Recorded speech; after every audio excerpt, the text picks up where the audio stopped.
la plática de hoy con la doctora Thalía Díaz Prieto con el tema del lupus neonatal. Doctora, quisiera que nos diera un poco de su currículum, que seguramente es muy amplio. El doctor, que es co-coordinador conmigo, la invitó y siempre hace muy buenas selecciones. Entonces, antes de empezar, doctora Thalía, especialista y vamos a entrar al tema del lupus neonatal. Adelante, doctora. Les platico por mientras un poco sobre mí. Yo soy médico egresado de la Universidad Autónoma de Nuevo León. Ahí hice medicina. Posteriormente realicé una especialidad en pediatría en el programa multicéntrico de especialidades médicas de Secretaría de Salud y el Tecnológico de Monterrey.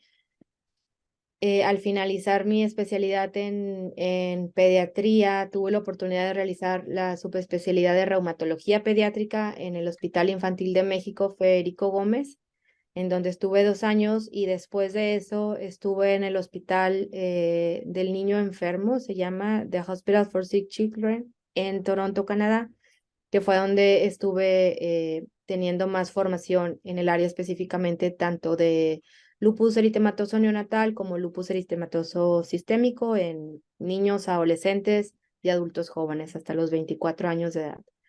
Entonces, el tema que vamos a ver el día de hoy es específicamente el lupus eritematoso neonatal.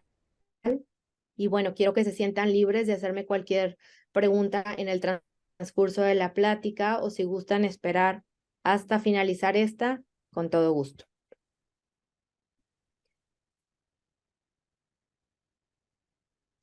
Entonces, los puntos que vamos a tocar hoy sobre el lupus eritematoso neonatal es la epidemiología de la enfermedad, realmente qué tan frecuente es, qué tanto lo vemos, cuáles son los factores de riesgo, sobre todo especialmente para tanto pediatras como neonatólogos, cuáles son los factores de riesgo que uno tiene que estar al pendiente y en qué pacientes debo sospechar esta patología, qué es lo que la ocasiona y bueno, principalmente cuáles son las manifestaciones tanto a nivel del corazón o en alguna otra parte del cuerpo, el tratamiento que puede darse y finalmente, ¿hay alguna manera de prevenirlo o no? También vamos a platicar de esto.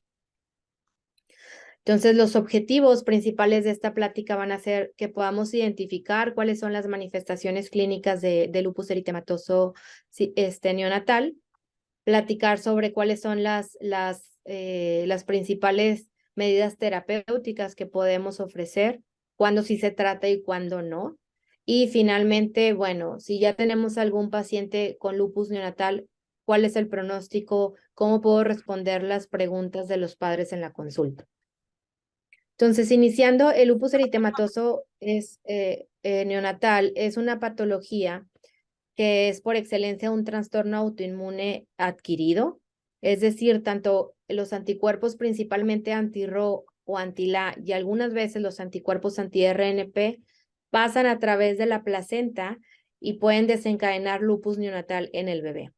Estos anticuerpos los podemos encontrar en alrededor del 90% de aquellas mujeres que tienen diagnóstico de síndrome de Sjögren, alrededor del 30% de las mujeres que tienen lupus eritematoso sistémico. Sin embargo, hay un porcentaje que, aunque sea pequeño en mujeres sanas, se pueden encontrar hasta en el 0.86%. Y menciono esto porque en alrededor del 50% de aquellos niños que tenemos con lupus neonatal, el 50% de estos niños son hijos de mamás que no tienen un diagnóstico de una enfermedad reumática. Entonces, ese es el primer punto que debemos tomar en cuenta para poder sospechar esta patología. Ahora, en cuanto al diagnóstico de enfermedad de la madre, algunas veces escuchamos lupus eritematoso neonatal y bueno, lo primero que pensamos es que el neonato o el paciente está presentando un lupus como tal y bueno, esto de plano no es así, ¿no? Es lo primero que quiero aclarar. Entonces, que tengamos un paciente con lupus neonatal no significa que el paciente tenga lupus. Se le llamó así porque inicialmente se describió en hijos de mamás con lupus, sin embargo, sabemos que se pueden presentar en hijos de mamás con cualquier otra enfermedad reumática y además incluso en mamás que no tienen un diagnóstico de enfermedad reumática. Entonces, en un estudio que hizo el doctor Rolando Simas, que desafortunadamente falleció el año pasado, hizo un estudio en donde encontró que alrededor del 25% de las mamás de hijos con lupus neonatal estaban asintomáticas, o sea, estas mamás no tenían ningún síntoma que sugiriera alguna enfermedad reumatológica. El 25% de ellos tenía un síndrome autoinmune indiferenciado, una enfermedad indiferenciada del tejido conectivo. 20% de ellos tenían enfermedad o síndrome de Sjögren, 15% de ellos lupus eritematoso sistémico, 15% de ellos tenían lupus con síndrome de Sjögren y bueno, solamente 1% de las mamás tenían diagnóstico de artritis reumatoide, pero lo importante y lo que quiero enfatizar de esta diapositiva es que el 50% de estas mamás o no tenían ningún síntoma, tenían síntomas inespecíficos para una enfermedad reumatológica. Ahora, dentro del estado de la mamá con estas enfermedades, hay otros estudios que se han realizado en cohortes más grandes de pacientes con lupus neonatal o hijos de mamás con anticuerpos anti-RO o anti-LA positivos. Sin embargo, este porcentaje es muy similar a las tablas que ya reporté previamente, con un porcentaje de hasta 53% de mamás asintomáticas. Sin embargo, otra cosa que quiero aclarar es que hay otras mamás con otras enfermedades autoinmunes que también han tenido hijos con lupus neonatal, y esto es porque tienen la presencia de estos anticuerpos anti-RO o anti-LA. Y principalmente las enfermedades que se reportan asociado a esto son las enfermedades autoinmunes no reumáticas, como lo son enfermedades tiroideas, o enfermedades de tipo vitiligo o diabetes tipo 1. Ahora, si nos enfocamos en los factores de riesgo para desarrollar esta enfermedad, hay muchos estudios que se han estado realizando en los últimos años, o sea, en los últimos 15 años, esta enfermedad ha tenido un mayor auge y ha tenido mayor estudio, pero el número uno que sabemos que es el factor desencadenante y que sin este no se desarrolla la enfermedad es la presencia de los anticuerpos, tanto anti-RO como anti-LA.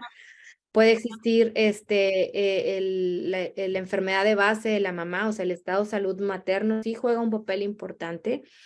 Los medicamentos que utilicen durante el embarazo o previo a estos, la genética, porque se ha visto en mamás que ya tuvieron un hijo con lupus neonatal, se incrementa el riesgo en un hijo subsecuente.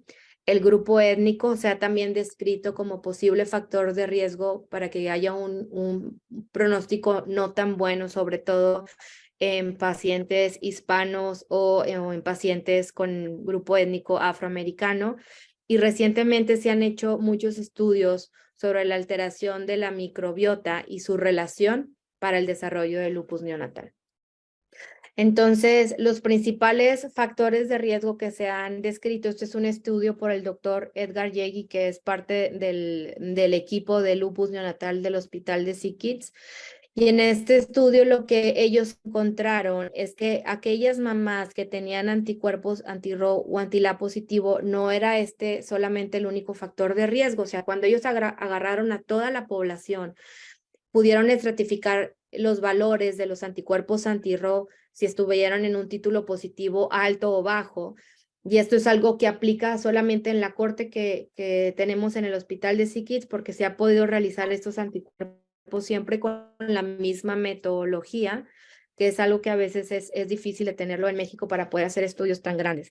Pero lo que se encontró aquí es que las mamás que tenían anticuerpos anti-RO positivos a títulos altos, en el caso de esta corte por arriba de 100 unidades por mililitro, tenían mayor frecuencia de afección cardíaca, que ahorita lo vamos a mencionar más adelante. Entonces, mientras anticuerpos anti-RO más altos tengamos, había un mayor riesgo para manifestaciones cardíacas de lupus neonatal, principalmente el bloqueo cardíaco congénito. Y se encontró también que aquellas mamás que tenían anticuerpos anti-LA tenían un riesgo más alto, pero para manifestaciones, no cardíacas de lupus neonatal, que ahorita las vamos a mencionar, pero principalmente son hepatitis, citopenias, lesiones en la piel y puede haber también manifestaciones neurológicas. Entonces, en conclusión, pues el marcador o el tipo que tengamos de niveles de anticuerpos anti-Ro es un marcador pronóstico para manifestaciones cardíacas de lupus neonatal. Ahora, en cuanto a los factores genéticos, se han descrito múltiples HLA que pueden ir relacionados a desarrollar esta enfermedad, pero no hay algunos específicos que se desarrollen principalmente para manifestaciones cardíacas. Se ha descrito que hay una mayor susceptibilidad para desarrollar si tienen la presencia de HLA DRB104 o el HLA-CW05. Incluso se ha descrito que el DRB113 o CW6 puede ser protector para no presentar un bloqueo cardíaco congénito, pero les digo, estos no son específicos. Y en el caso de lupus neonatal cutáneo, que ahorita vamos a ver también imágenes de estas lesiones, también se han asociado principalmente polimorfismos a nivel de TNF que pueden desencadenar que estos pacientes presenten una mayor manifestación a nivel cutáneo. Ahora, en cuanto a los grupos étnicos, hicimos un trabajo donde evaluamos toda la cohorte de pacientes con lupus neonatal, que habíamos tenido aproximadamente entre enero del 2011 y abril del 2019, y el principal objetivo de este estudio fue ver si realmente el grupo étnico jugaba un papel importante para desarrollar lupus neonatal o para desarrollar ciertas manifestaciones específicas de lupus neonatal, porque lo que nos dice la literatura que hay hasta ahorita es que no sabemos si el grupo étnico juega un papel para que desarrolle la enfermedad. Lo que sí sabemos es que pacientes afroamericanos o hispanos tienden a tener un peor pronóstico. Sin embargo, esto puede ser por un menor acceso al sistema de salud. Son estudios que se realizaron en Estados Unidos, entonces a lo mejor ellos no cuentan con un servicio de salud universal y a lo mejor es esto el factor realmente que les confiere peor pronóstico a estos pacientes, ¿no? Entonces quisimos realizar este estudio, incluimos a todos los pacientes menores de 1 año que se habían visto en la clínica de lupus neonatal, incluimos 324 pacientes que habían nacido de 270 mamás que tenían anticuerpos anti-Ro positivos. Y bueno, la conclusión fue que no encontramos que existiera una asociación entre grupos étnicos ni con un mayor riesgo para presentar lupus neonatal ni para manifestaciones tampoco específicas. Entonces, algo importante aclarar de este estudio es que este estudio pues se hizo en Canadá, donde todos tienen el mismo acceso al sistema de salud, y bueno, en Canadá específicamente en Toronto se caracteriza por tener un grupo de población multiétnico, entonces eso también facilita tener un sesgo menor para ver si realmente había un factor de riesgo o no para desarrollar ya sea lupus neonatal o manifestaciones específicas. Entonces no se encontró que hubiera alguna asociación. Y bueno, los estudios que se han descrito hasta el momento, principalmente alteraciones a nivel de la microbiota en mamás con anticuerpos anti-Ro positivo y que hayan tenido algunos hijos con lupus neonatal, es que sí hay ciertas diferencias, principalmente cuando comparan mamás sanas versus mamás que han tenido hijos con lupus neonatal, donde hay diferentes grupos de bacterias. Entonces, esto posiblemente tenga alguna relación, pero es algo que se acaba de iniciar a investigar, entonces es necesario hacer más estudios para poder pues traspolar a nuestra práctica clínica. Y en cuanto a la patogénesis, es una enfermedad, un síndrome que finalmente sigue siendo desconocido. O sea, sabemos que tiene que haber presencia de anticuerpos anti-Ro para que se desarrolle el lupus neonatal. Sin embargo, no es lo único que se necesita, porque algunos niños sí lo desarrollan y porque otros no. Entonces, dentro de toda esta enfermedad, la manifestación que tiende a tener mayor atención y de lo que más se ha estudiado hasta ahorita son las manifestaciones cardíacas, específicamente el bloqueo cardíaco congénito. Y esto es porque en caso de no detectarse a tiempo, puede ya no ser reversible, y pues esto sí confiere un cambio de pronóstico de vida para el paciente, tanto en la infancia como en la vida adulta. Entonces, lo que se describe para que se pueda desarrollar como tal el bloqueo cardíaco congénito, además de tener la presencia de los anticuerpos anti-Ro y Antila, no sé si vean, si alcancen a ver mi cursor ustedes en su pantalla. Vemos aquí donde está la presencia de los anticuerpos anti-Ro y anti-La, cruzan la placenta y lo que sucede es que dentro de esta parte hay otros factores que entran en juego, principalmente el ambiente a nivel de útero y factores genéticos, pero no solamente maternos, sino también del bebé. Entonces lo que sucede y llama mucho la atención es que normalmente los antígenos, tanto IRO como la están de forma intracelular, pero algo sucede que son expuestos a la superficie de las células, de los cardiocitos, y entonces esto lo que ocasiona es que al haber presencia de anticuerpos anti-Ro o anti-La, se hace esta formación del inmunocomplejo y desencadena la respuesta inflamatoria. Lo normal en una persona sana, por así decirlo, es que esta formación de unión de anticuerpo con el antígeno se elimine del cuerpo y que no cause ninguna patología. Sin embargo, en estos pacientes no sucede así y se ha visto que hay un defecto en el aclaramiento de estos anticuerpos y estos antígenos, que son lo que finalmente nos llevan a causar una respuesta inflamatoria, y se hace un círculo vicioso con elevación de factores inflamatorios como lo es el TNF, el factor de crecimiento beta, que esto ocasiona una mayor liberación de fibroblastos, miofibroblastos, hay hipoxia, y todo esto causa daño a nivel de las células cardíacas y es lo que desencadena el bloqueo cardíaco congénito. Cuando el bloqueo cardíaco congénito se detecta de forma prenatal, en un grado 1 o grado 2, puede ser todavía reversible. Sin embargo, cuando se detecta ya en una fase de grado 3, ya es una manifestación que no podemos revertir. Y bueno, aquí es donde entra en juego el papel del reumatólogo pediatra una vez que nace el paciente. Y bueno, esto siempre es un trabajo en equipo, en conjunto con cardiología y con ginecología y pediatría. Dentro de las manifestaciones que se describen del lupus neonatal, es importante aclarar que cada una de ellas se presenta en distinta fase de tiempo, ¿no? Por ejemplo, las manifestaciones hematológicas, que ahorita vamos a hablar cada una en detalle, pero principalmente son las citopenias, y dentro de las citopenias las más frecuentes son la neutropenia y la trombocitopenia. Entonces sabemos, por ejemplo, que la trombocitopenia tiende a presentarse en la primera semana. Las manifestaciones hepáticas pueden presentarse por ahí de entre la semana 4 y 8 más o menos después del nacimiento. Las manifestaciones cutáneas se pueden ver hasta el tercer o cuarto mes de vida.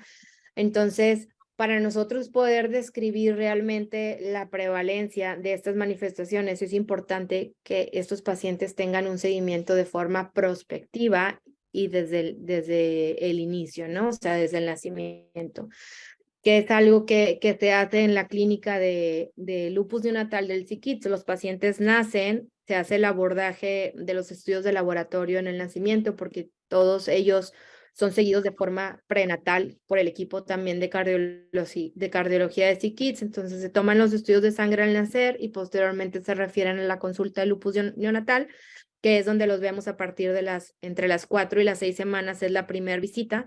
Posteriormente tienen una cita alrededor de los 3 meses y luego, si todo está bien, ya los vemos hasta el año de edad. Entonces, esto nos ha permitido poder describir realmente el porcentaje de prevalencia de estas manifestaciones. Y en esta población que incluimos, de los más de 300 pacientes que incluimos en este estudio, solamente 175 de ellos tuvieron un diagnóstico de lupus neonatal, y la manifestación más frecuente que se encuentra ha sido la manifestación hepática. Después le sigue las manifestaciones hematológicas, manifestaciones cutáneas, cardíacas y al final la macrocefalia benigna, que vamos a hablar de ella más adelante. Entonces, si hablamos de ellas específicamente en su orden de frecuencia, las manifestaciones a nivel hepático se presentan hasta en el 50% de los pacientes con lupus neonatal, y la forma más característica de presentación es que tienen una elevación de las enzimas hepáticas, principalmente ALT y AST. Lo característico es que esta elevación de las enzimas hepáticas sea una elevación leve, y además tiende a ir disminuyendo conforme va pasando el tiempo. Y esto va en relación porque lo que lo ocasiona es el traspaso de estos anticuerpos anti-RO y anti-LA. Pero después el sistema inmunológico del bebé, ya una vez que nace, si está adecuadamente formado, elimina estos anticuerpos maternos. Entonces, normalmente estos bebés eliminan los anticuerpos maternos alrededor de entre el mes 9 y 12 de vida. Entonces, por eso es que conforme van pasando el tiempo, las manifestaciones tienden a desaparecer y es lo que sucede con la hepatitis de lupus neonatal. También puede haber hepatoesplenomegalia, puede haber colestasis y la hepatitis, pero es importante recalcar que estas manifestaciones van a ser transitorias y tienden a resolver en los siguientes meses. No causan ninguna secuela y entonces esto no requiere un tratamiento porque sabemos que es algo transitorio y que no pone en riesgo la vida del paciente y que no le va a dejar ninguna secuela. ¿Cuándo debemos de considerar algo más además de lupus neonatal? Por ejemplo, si tenemos un paciente con lupus neonatal, sabemos que la mamá tiene anticuerpos anti-RO, LA positivos, hizo hepatitis, pero yo veo que conforme va pasando el tiempo, esta transaminasemia es cada vez mayor. Esa ya no es una transaminasemia asociada al lupus neonatal, porque el lupus neonatal disminuye. Entonces ahí tenemos que buscar otras causas que nos puedan estar desencadenando esta transaminasemia, sobre todo cuando las transaminasas siguen elevándose después de los 6 meses de edad, que ya esperaríamos que hubiera aclaramiento de estos anticuerpos y que ya no hubiera tanta inflamación a nivel de hígado. Las manifestaciones hematológicas se presentan también entre el 27 al 50% de los casos y lo más frecuente que tengamos son las citopenias. Entonces les dije que la neutropenia es lo más frecuente, alrededor del 23% de los casos. Se define como neutropenia asociada a lupus neonatal cuando tenemos por debajo de 1000 neutrófilos y normalmente esta neutropenia puede aparecer entre la semana 4 y 8 de vida. Algo importante a mencionar es que estos pacientes realmente no tienen un riesgo mayor a infecciones. O sea, lo que vemos es que estos niños nos llegan a la consulta con una cuenta de neutrófilos por abajo de 1000, pero que si llegan a tener algún evento infeccioso, tienen un efecto protector. O sea, esos neutrófilos aumentan y realmente estos pacientes no tienen ni mayor riesgo de infección ni mayor riesgo de sepsis. ¿Ok?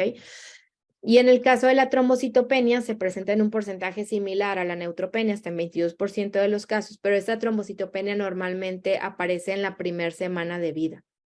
Tiende a resolver también sola en las siguientes 2 a 4 semanas de edad y rara vez causa problemas de hemorragia. Entonces, cuando es una trombocitopenia leve, que realmente el paciente no está en riesgo de un sangrado espontáneo, no es una trombocitopenia que vaya a requerir un tratamiento. Pero si vemos que es una trombocitopenia severa y está asociado a lupus neonatal, entonces ahí sí el tratamiento que se ofrece es con gamma globulina intravenosa y con esteroide. Pero la mayor parte de las veces no es necesario tratarlo y solita se recupera. No es frecuente que veamos pancitopenia, o sea, si vemos que algún paciente tiene ya 3 cifras alteradas, es una banderita roja que nos debe hacer pensar en algo más. Si vemos que el paciente tenga una anemia hemolítica o una anemia aplásica, entonces hay que pensar en otras cosas. Sí están descritos, hay reportes de caso de lupus neonatal con estas manifestaciones, pero no es lo habitual. Entonces, si vemos que tenemos a un paciente con diagnóstico de lupus neonatal, pero nos está haciendo pancitopenia o anemia hemolítica o anemia plástica, hay que descartar que no se trate de algo más, ¿ok?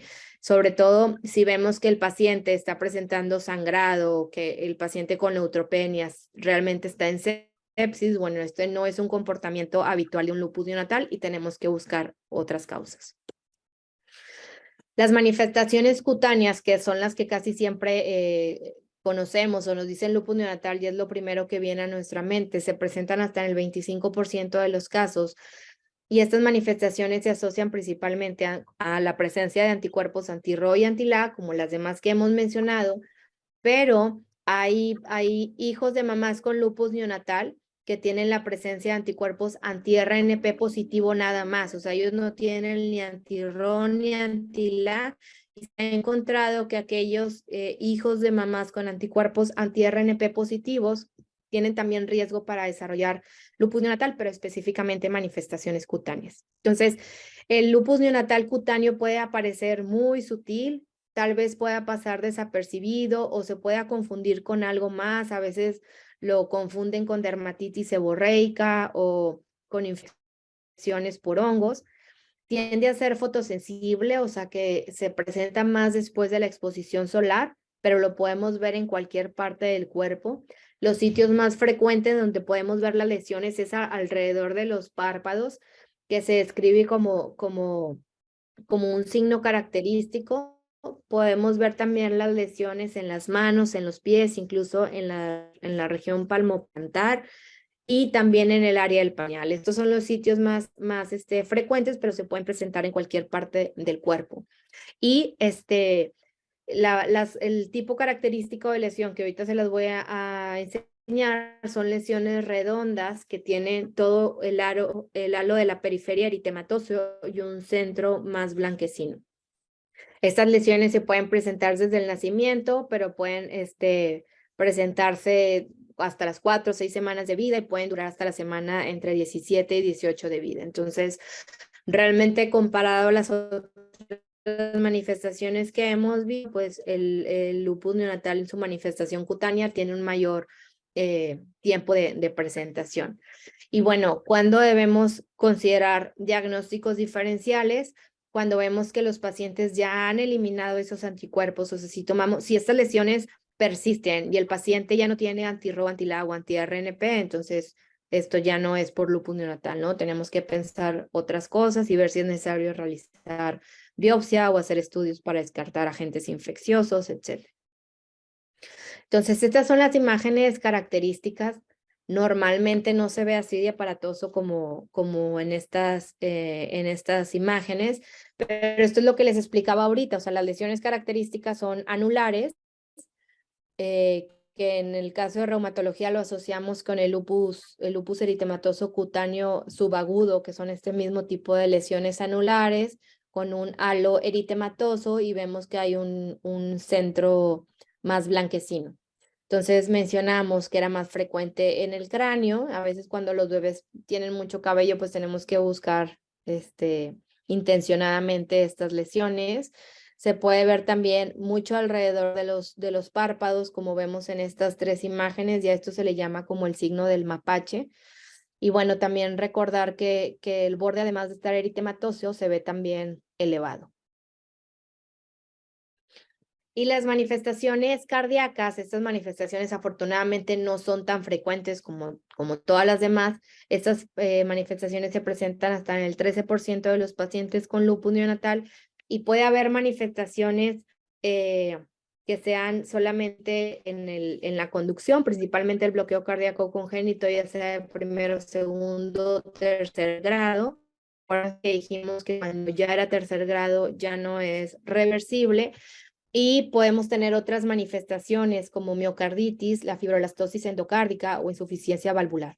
Entonces es bien importante buscar esto porque si nos toca hacer un diagnóstico de forma prenatal, donde ya vimos que el paciente tiene un bloqueo cardíaco congénito de grado 3 y no es reversible, pero si vemos que el niño trae manifestaciones de miocarditis o insuficiencia valvular, etcétera, ahí sí juega un papel importante el tratamiento. Entonces, el bloqueo cardíaco congénito se empieza a desarrollar entre la semana de gestación 18 y 24.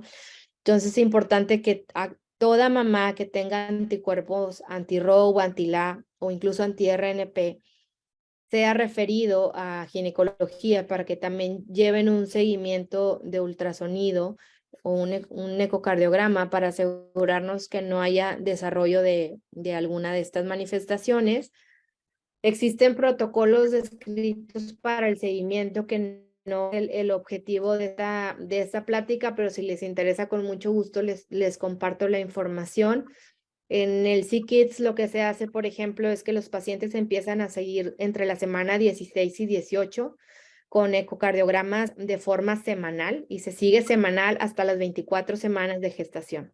Cuando son pacientes que tienen anticuerpos a títulos bajos, son pacientes que se siguen cada 2 semanas, pero cuando sabemos que la mamá tiene estos anticuerpos a títulos altos, es importante estarlos viendo cada vez por semana y algunas veces se hace ecocardiograma hasta 2 veces por semana.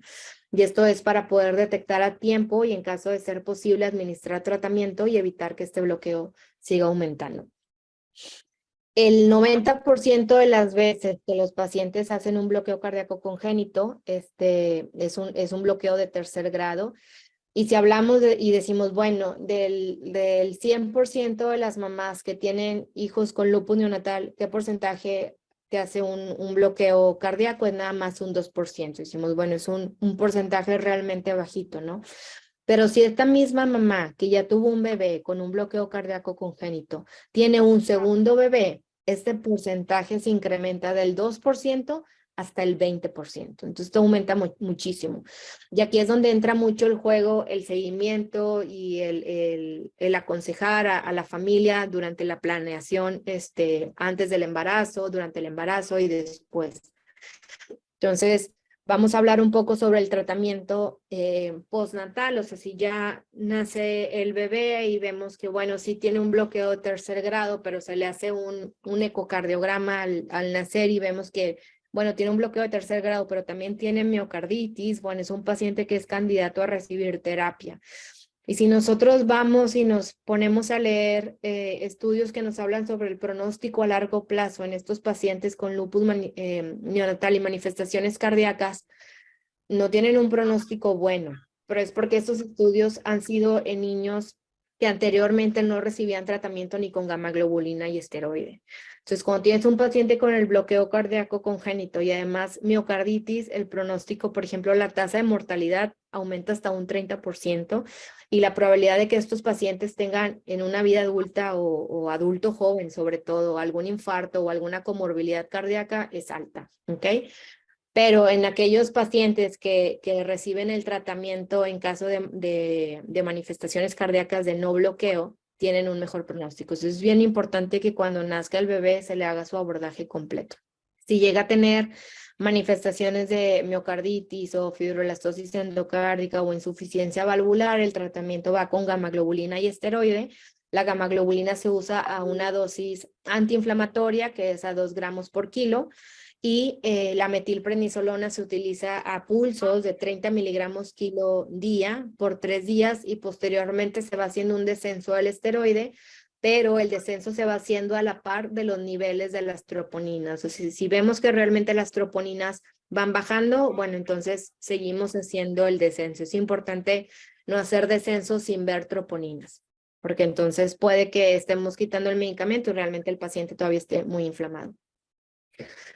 Y cuando tenemos el paciente de forma prenatal, que bueno, aquí es más que nada el tratamiento principalmente por cardiología y gine, pero cuando se detecta un bloqueo cardíaco congénito completo desde la etapa prenatal, aquí el manejo es principalmente, les digo, expectante, al menos que tengamos algún otro dato de que todavía hay inflamación, como mencioné ahorita, alguna miocarditis, fibrolastosis endocárdica. Entonces ahí sí podemos ofrecer esteroide. La mayoría de los estudios que se han hecho no apoyan al uso de esteroide de forma prenatal para prevenir una progresión del bloqueo cardíaco, porque sabemos que ya no es reversible, pero sí para otras manifestaciones de inflamación cardíaca. Y bueno, el tratamiento realmente de forma prenatal difiere mucho de acuerdo a los centros. Entonces, es importante buscar información de aquellos centros que tengan pues un mayor expertise, un mayor estudio de esta patología para poderlo aplicarlo en nuestra población. Y cuando es el tratamiento de forma postnatal, se han hecho ya estudios de forma multicéntrica que nos habla sobre el tratamiento. Por ejemplo, en este estudio que también es del doctor Edgar Yagui de la clínica de lupus neonatal, en lo que hicieron ellos y el tratamiento que ellos siguen de forma prenatal es utilizar dexametasona, o sea, esto es en la mamá, a dosis de 4 a 8 miligramos por día, y esto se inicia una vez que ya tenemos el diagnóstico de lupus neonatal con manifestaciones cardíacas. Si el paciente llega a tener si el bebé llega a tener una frecuencia cardíaca por debajo de 55 latidos por minuto, se utilizan estimuladores beta, como por ejemplo el salbutamol o la terbutalina, esto en la mamá. Y bueno, también se ofrece el manejo con dosis de gamma globulina intravenosa, y esto se utiliza en la mamá. Acuérdense que en el bebé, o sea, el manejo postnatal, si el bebé tiene manifestación todavía inflamatoria a nivel cardíaco, la dosis es a 2 gramos por kilo. Pero en la mamá, de forma prenatal, es a 1 gramo por kilo y se utiliza una dosis máxima de 70 gramos y se utiliza una dosis cada 2 a 3 semanas y se da gamma globulina al bebé, bueno, solamente si, acuérdense, si había manifestación cardíaca fuera del bloqueo. Y los pacientes con manifestaciones cardíacas, cuando comparan, bueno, cómo les va a los que sí recibieron tratamiento con esteroide y tratamiento con salbutamol versus los que no lo recibieron, perdón, vemos que el pronóstico es mayor entre 96% de sobrevida y 93 versus 77-84 con aquellos pacientes que no tienen un protocolo de tratamiento estandarizado. En cuanto a las manifestaciones neurológicas, por ahí hay muchos estudios que nos hablan que hijos de mamás con lupus o con alguna otra enfermedad reumatológica tienen riesgo para hacer trastornos del neurodesarrollo, otras manifestaciones. Esto sigue siendo todavía realmente controversial. En cuanto a lupus neonatal, las manifestaciones neurológicas que se pueden llegar a presentar es una macrocefalia, que la describimos como una macrocefalia benigna. Es la manifestación que se ve con menor frecuencia en alrededor del 7% de los casos. Y es bien importante que estos pacientes tengan un seguimiento, ¿no? Que es la manera en que se hace el diagnóstico. Entonces, decimos que el paciente tiene una macrocefalia benigna cuando se evidencia a través del ultrasonido o algún otro estudio de imagen que hay hidrocefalia, pero que la percentil está por arriba de la 25 comparado, o sea, de forma no proporcional a peso y talla, ¿no? O sea, que veamos que la cabeza realmente esté más grande comparado al resto del cuerpo. Y estos pacientes, cuando hacemos estudios de imagen, lo que se encuentra es que sí tienen un aumento del líquido extraxial, pero no tienen una dilatación de ventrículos y no tienen ninguna afección a ninguna otra parte neurológico. Pero si vemos algún paciente con sospecha de lupus neonatal, pero que en los estudios vemos que tiene atrofia cerebral o que tiene algún infarto o que hace crisis convulsivas o que tiene trastornos del neurodesarrollo, aquí hay que buscar otras causas, o sea, porque esto no se asocia a lupus neonatal.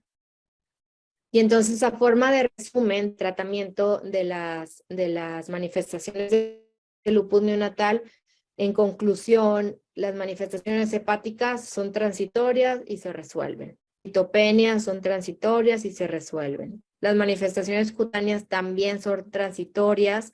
Normalmente no dejan cicatriz, menos del 3% de los pacientes queda alguna cicatriz o alguna telangiectasia, pero lo habitual es que la piel vuelve a quedar de características normales, y solamente se utiliza tratamiento tópico con esteroide cuando está en una región que compromete al paciente. Por ejemplo, aquellos que tengan mucha afección a nivel periorbitario, podemos utilizar algo de esteroide tópico, pero habitualmente no se utiliza nada de tratamiento.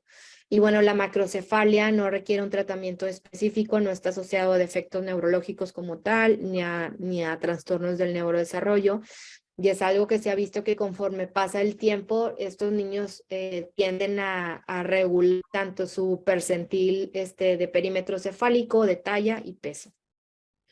Y bueno, ¿qué podemos hacer para prevenir el bloqueo cardíaco? Se han hecho distintos estudios, no son tantos, pero hay alrededor de 3 a 4 estudios que nos hablan de la prevención del bloqueo cardíaco congénito. Y es que se ha visto que el uso de la hidroxicloroquina, que es un antimalárico que utilizamos en algunas enfermedades reumatológicas, principalmente lupus, puede disminuir el riesgo de desarrollar un bloqueo cardíaco congénito.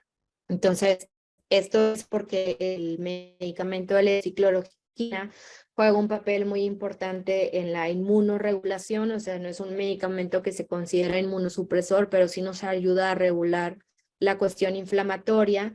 Y es importante que se mencione que el uso de este medicamento se ha demostrado que disminuye el riesgo de bloqueo cardíaco congénito, sobre todo en aquellos pacientes o mamás que ya tienen el antecedente de haber tenido un niño con bloqueo cardíaco, ¿no? Dentro de los estudios que se han hecho, hay estudios que son retrospectivos, que son la mayor parte de lo que he publicado hasta la fecha, y hay estudios también que ahorita se están haciendo de forma prospectiva. Dentro de los retrospectivos se encuentran bases de datos de Estados Unidos, de Reino Unido y de Francia, donde se incluyen a hijos de mamás con anticuerpos antirropositivos, que estas mamás ya han tenido algún bebé con bloqueo cardíaco. Y bueno, se ha encontrado que aquellas mamás que tuvieron hidroxicloroquina durante el embarazo es una menor proporción de bloqueo cardíaco congénito comparado con los hijos de mamás que no tomaron hidroxicloroquina en el embarazo. Entonces vemos aquí que los hijos de mamás que tuvieron hidroxicloroquina en el embarazo, un 8% de ellos presentaron manifestaciones de bloqueo cardíaco versus un 21% de las mamás que no tomaron hidroxicloroquina. Y esto es con una P estadísticamente significativo, pero luego aquí entran muchas cosas en juego entre, bueno, qué dosis estaba tomando de hidroxicloroquina, mantuvo la misma dosis todo el embarazo, cuándo empezó el tratamiento. Sabemos que la hidroxicloroquina toma meses en alcanzar niveles estables en sangre. Entonces, como son estudios que se hacen de forma retrospectiva, pues no siempre se puede tomar toda esta información. Pero en un estudio que se está haciendo de forma prospectiva, que es el PATCH Trial, aquí lo que se ha encontrado es que lo que hacen es darle hidroxicloroquina, 400 miligramos, que es la dosis máxima que se utiliza, una vez al día, y esta dosis la iniciamos desde 10 semanas antes del nacimiento, o sea, de la concepción, perdón.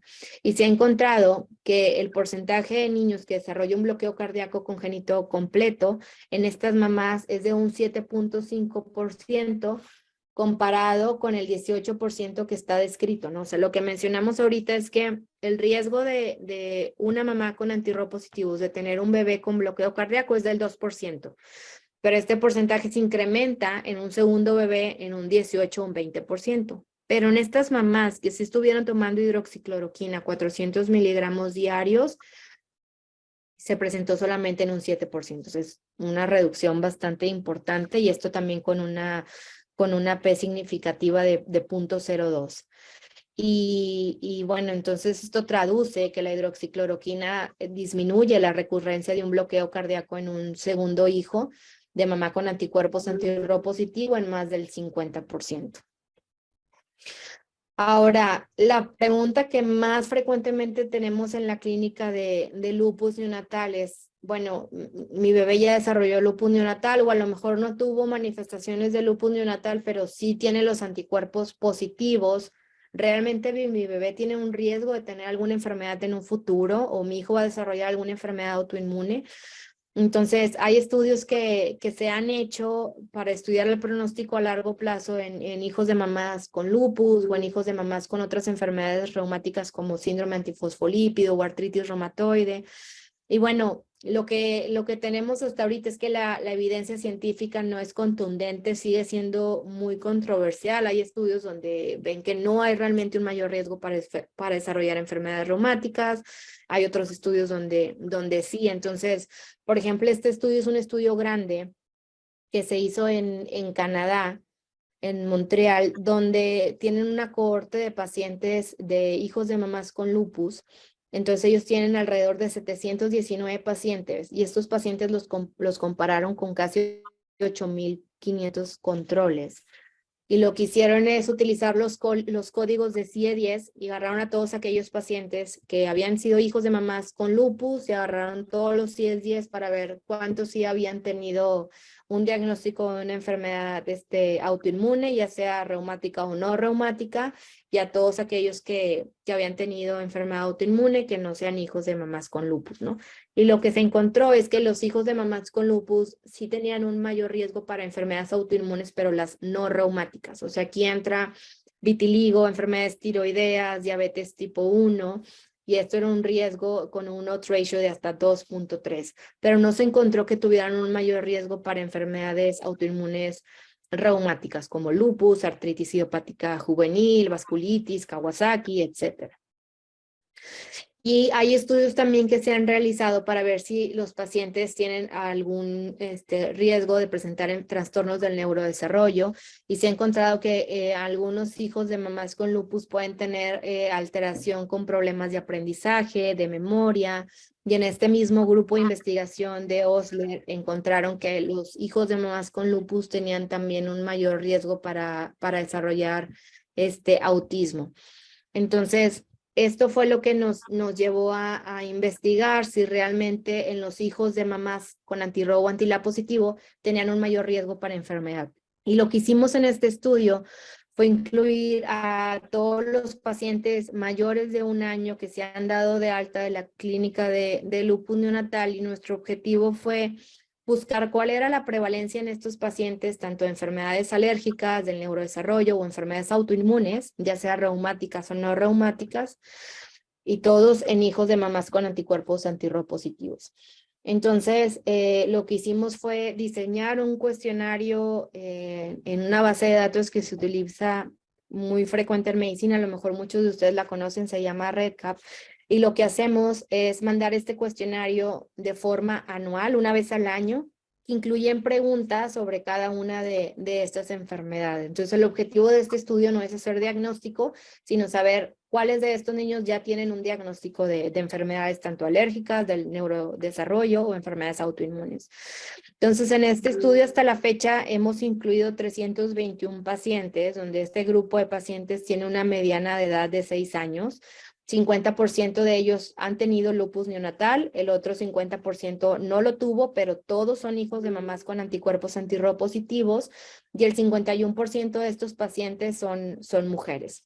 Entonces, en lo que encontramos en este grupo de población es que realmente estos pacientes no tenían mayor riesgo para desarrollar manifestaciones de ninguna de estos grupos de enfermedades, sin importar si el paciente había tenido o no lupus neonatal, sin importar si la mamá tenía diagnóstico o no de enfermedad reumática, pero no tenía ninguno de ellos mayor riesgo de desarrollar ninguna de estas enfermedades, ni mayor alergia, neurodesarrollo, ni enfermedades autoinmunes.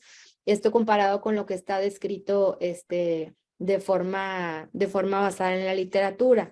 Y lo que hicimos después fue comparar este mismo grupo de pacientes, los 321 niños, hijos de mamás con antirro positivo, lo comparamos con una cohorte muy grande de Canadá, que se llama la cohorte Child, y lo que hacen en esta cohorte es seguir a los pacientes desde que nacen toda la vida, y se les mandan cuestionarios de múltiples enfermedades, y tienen mucho enfoque en buscar enfermedades tanto del neurodesarrollo, enfermedades alérgicas, pero todos estos niños nosotros excluimos a los que habían sido hijos de mamás con enfermedades reumáticas, y comparamos la prevalencia de las enfermedades de interés, como mencioné, alérgicas, neurodesarrollo y autoinmunes, en todos estos niños de la cohorte de Child comparado con nuestra cohorte de hijos de mamás de antirro positivos, y tampoco encontramos una diferencia. Entonces, realmente pues es solamente un estudio, pero al tener un grupo de comparación tan grande como la cohorte de Child, con más de 3,000 niños sanos, pues no encontrar que realmente los hijos de mamás con antirro positivos tengan algún riesgo de presentar alguna de estas enfermedades es bastante bueno y bastante alentador para los papás saber que hasta la fecha no tenemos una evidencia científica contundente que nos diga que realmente tienen un mayor riesgo en un futuro. Entonces, bueno, a modo de conclusiones, es importante tener en mente la sospecha de lupus neonatal en hijos de mamás, aunque no tengan una enfermedad reumática. Muchas veces nos solicitan interconsulta y preguntamos, bueno, ¿la mamá tiene alguna enfermedad reumática? Y que no tiene lupus neonatal porque la mamá es sana. Entonces, pues nada más hay tener en mente que el 50% de las mamás normalmente está como sana o tiene síntomas inespecíficos de enfermedades reumáticas. Las manifestaciones en general del lupus neonatal tienden a ser transitorias, entonces no requieren algún tratamiento, al menos que sea un bloqueo cardíaco, miocarditis o fibrolastosis endocárdica, algo más que sí requiere esteroide o gamma globulina.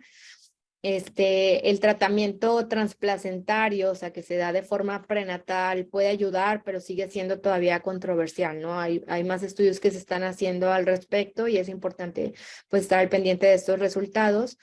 Y lo que sí sabemos es que ya hay diversos estudios que apoyan el uso de hidroxicloroquina para prevenir el riesgo de bloqueo cardíaco congénito en un embarazo subsecuente.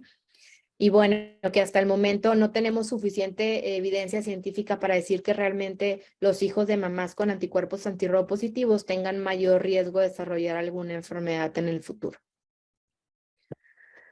Entonces, muchas gracias. Ellos son parte del equipo de lupus neonatal en Canadá y todos ellos han participado en todos sus estudios que se han realizado. Y bueno, si tienen alguna duda o pregunta, con mucho gusto puedo responderla. Muchas gracias por su atención.